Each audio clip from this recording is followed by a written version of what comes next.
Bienvenue dans cette troisième partie sur la crise de goutte. Dans la deuxième partie, nous avions développé la première action d'accompagnement.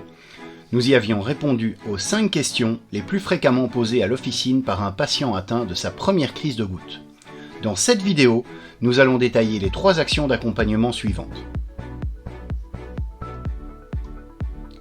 Lors d'une première délivrance, la pharmacienne doit s'assurer que Vincent connaît bien le médicament qui a été prescrit et l'utilité de ce médicament dans le cadre de sa pathologie. Le traitement prescrit par le médecin est un médicament à base de colchicine. La colchicine est un alcaloïde. Elle est extraite des bulbes et des graines d'une plante toxique, la colchique d'automne.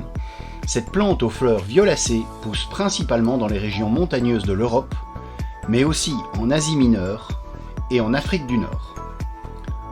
En France et en Belgique, la colchicine est commercialisée dans la spécialité suivante, colchicine hypocalcium. Dans cette spécialité, les comprimés sont sécables en dose égale de 1,5 mg. Elle est utilisée principalement dans la goutte pour traiter une crise aiguë ou pour prévenir une crise lors de l'instauration d'un traitement de fond ayant pour but de réduire le taux d'acide urique dans le sang pour le ramener à des valeurs normales. Elle est aussi proposée dans le traitement de certaines maladies particulières, telles que la fièvre méditerranéenne familiale. Le mécanisme d'action de la colchicine est complexe. Sans entrer dans les détails, la formation des cristaux d'acide urique dans une articulation provoque localement une inflammation. Les cellules de l'immunité, les globules blancs, sont attirées par ce site d'inflammation. Chaque molécule de colchicine administrée se fixe au niveau des globules blancs à une protéine appelée la tubuline et diminue ainsi la mobilité de ces cellules qui normalement convergent vers les cristaux d'acide urique pour participer à l'amplification ainsi qu'à l'entretien du processus inflammatoire.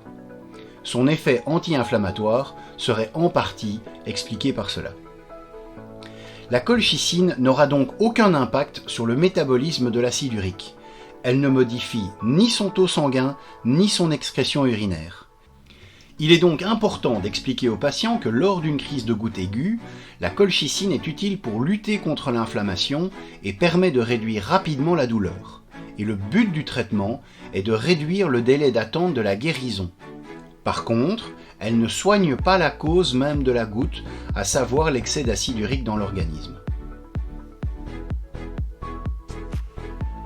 Afin d'aider Vincent à avoir une bonne compréhension de ce schéma, la pharmacienne peut élaborer un plan de médication qui lui permettra de prendre sa colchicine au bon moment et à la bonne dose. En traitement de crise, la colchicine est administrée à dose dégressive durant les premiers jours. Le schéma posologique préconisé par le rhumatologue est le suivant. La dose initiale maximum au jour 1 est de 2 mg par jour.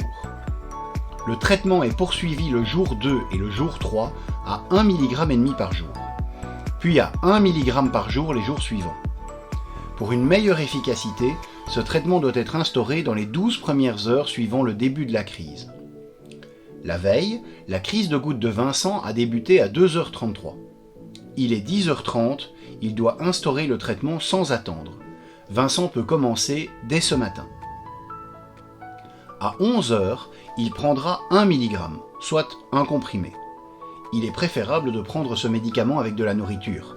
Cela permet de limiter l'intolérance digestive. 1 mg, soit un comprimé, est la dose maximale à ne pas dépasser par prise. 1 heure plus tard, au dîner, il prendra encore 1,5 mg, soit un demi-comprimé. Vers 14-15 heures, si la douleur liée à la crise ne s'atténue toujours pas, il peut reprendre à nouveau un demi-comprimé. Le jour 2 et le jour 3, on conseillera de prendre 3 fois un demi-comprimé, matin, midi et soir. À partir du jour 4, le patient prendra un demi-comprimé le matin et un demi-comprimé le soir. Plus la colchicine est prise tôt, plus elle est efficace. L'effet de la colchicine sur la douleur se manifeste rapidement, en moyenne 10 à 24 heures après l'administration, et elle aboutit à la disparition totale de la crise en 3 à 4 jours dans 90% des cas si elle est prise dès le premier jour.